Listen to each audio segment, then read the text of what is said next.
Ready. Play. If it looks like I'm in a hotel room, ladies and gentlemen, it's because I am in a hotel room, having just been in the arena in Paris last night to watch some epic matches, epic tennis.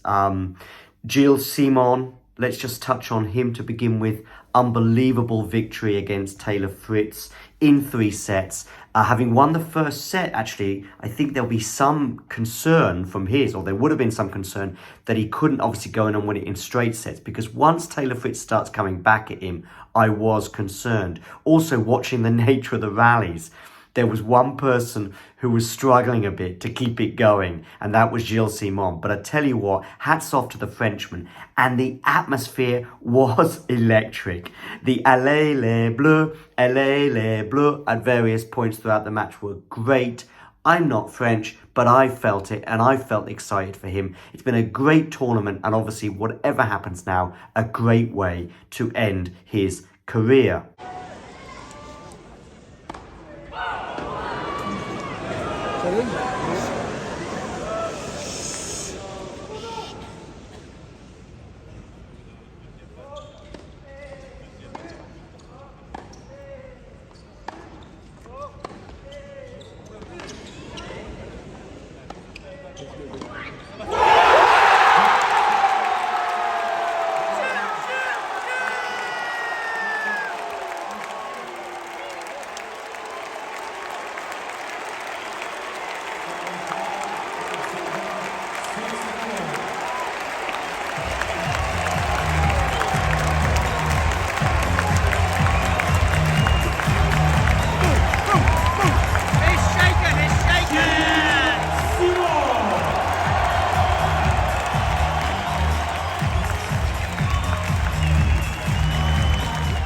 Talking of endings, Taylor Fritz's ending to this particular year, I think, has been particularly disappointing.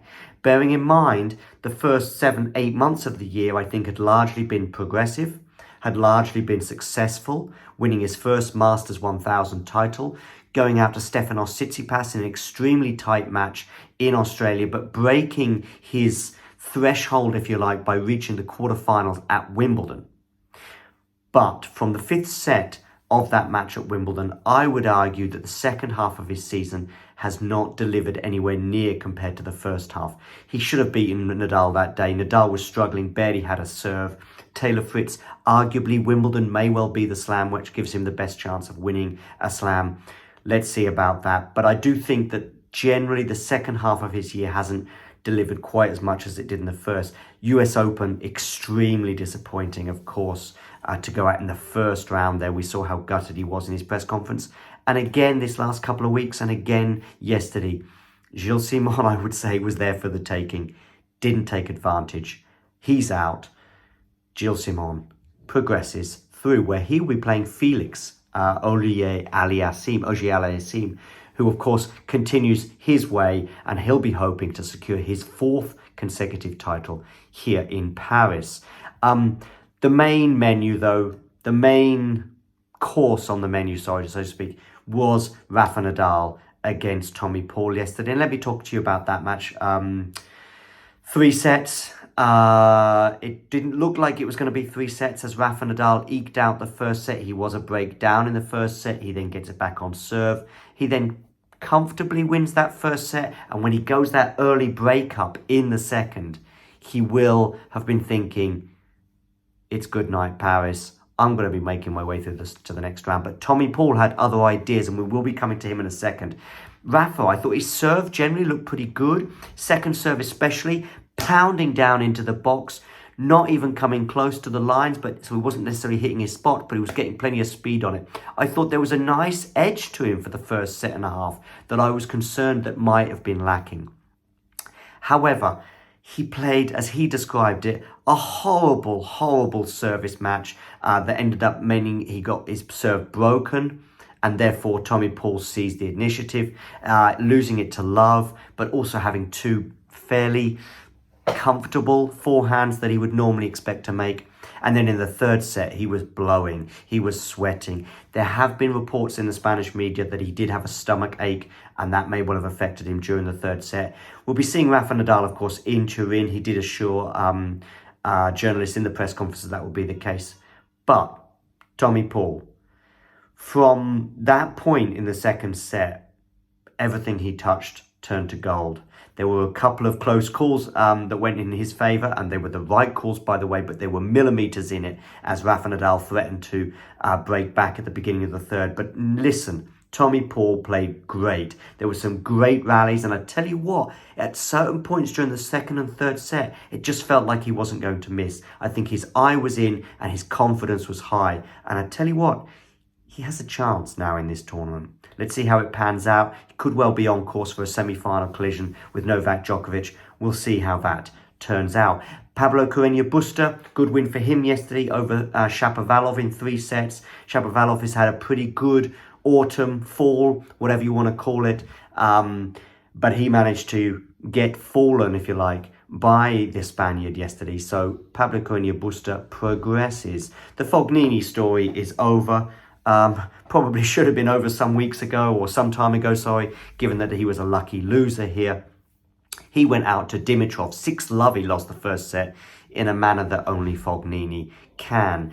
Alcaraz story continues. He beat Nishioka in straight sets 6-4, 6-4. I already mentioned Felix, by the way. Felix prevailed in 3 super tight sets against Yamura. He lost the first set 6-7, then 6-4. He won the second, and then he finally prevailed in a third set deciding tiebreak, 8 points to 6. Got a bit of jip from the crowd. I think there was a few Yamura fans in there, may have been Swedish, I guess, and he actually responded to them. Normally Felix is pretty cool, but he responded to them, giving them the old shush sign, if you like. Tsitsipas is another winner from yesterday, comfortably beating Dan Evans. The Jack Draper story is over for now, at least at this tournament. He was downed by Tiafoe, and Musetti beat Basilashvili in straight sets. One final match I think we have to touch on. Well, by the way, a couple of matches actually, sorry. Holger Rune. Listen, we spoke about Shapovalov, we spoke about Felix and a few other players that have had reasonably good falls, if you like, or reasonably good autumns, depending on which side of the pond you are. Holger Rune's had a great one, and that continued. He comfortably beat, in straight sets, Hubert Hurkacz in possibly his best result of the year. I mean, maybe he might look at the Tsitsipas win in the final in Stockholm from a couple of weeks ago. But listen, that's an excellent win against the world number 10. And listen, Hurkacz had a chance of making it to the ATP finals. That now, by the way, has been sealed, that last spot. It will be taken by Felix. So we'll be seeing Felix in Turin, who'll be joining the other 7 players, including Andrei Rublev and, by the way, Daniil Medvedev. But of course, Daniil Medvedev is out. That was possibly the even bigger shock than Nadal, I don't know. But it was a huge shock. He's out. So is his racket with a huge smash following match point. That's done. He won't be winning Paris, Bercy, or even getting to the final this year like he did last year. He now will also be concentrating on Turin, much like Rafael Nadal. The final match I will be touching on, I could have seen this match, but I chose not to because of the lateness of the Gilles Simon match finishing. It meant that Rafa's match against Tommy Paul didn't start till around 9. That continued until very late in the night. And by the way, there's got to be some organisational issues. There was even a little bit of crushing as people were trying to get into the arena to see Gilles Simon, and there was I think there were some organisational issues. They've only got one entrance, which seems to be bizarre for a Masters 1000 event with thousands of people trying to get in. And they're all queued up, not really knowing what's going on. They can't even enter the arena, of course, until the previous action is finished. Maybe a slightly earlier start, maybe a slightly more even spread of the load regarding the courts. Might be a better idea. I get the idea you want to have Gilles Simon on that centre court. I get it completely. Perhaps it would have been a good idea to have those two on in the evening, but whatever. You want those two on centre court, but maybe just get the other matches done elsewhere rather than getting as many matches as they can done on centre court. And like I say, there were some organisational ticketing problems. I know that some fans, for example, their tickets weren't showing. This added to the consternation. People are standing outside in the cold, thousands of people trying to get in.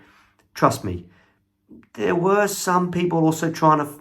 It was getting a point when they were opening the gates and then closing them again. There didn't seem to be any organisation. Probably not enough security on board. Anyway, Paris ran over.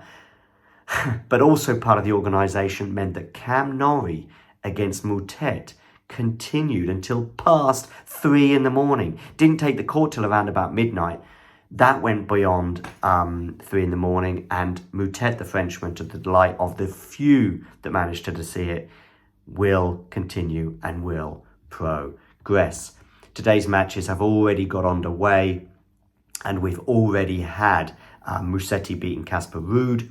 That's an excellent result for the Italian. He continues, and he's had a pretty good autumn as well. Tiafoe is a set-up on de Minaur, and Alcaraz is already an early breakup on Dimitrov. That was the 10 minutes, much closer to the 10-minute mark today, and thanks for stopping by.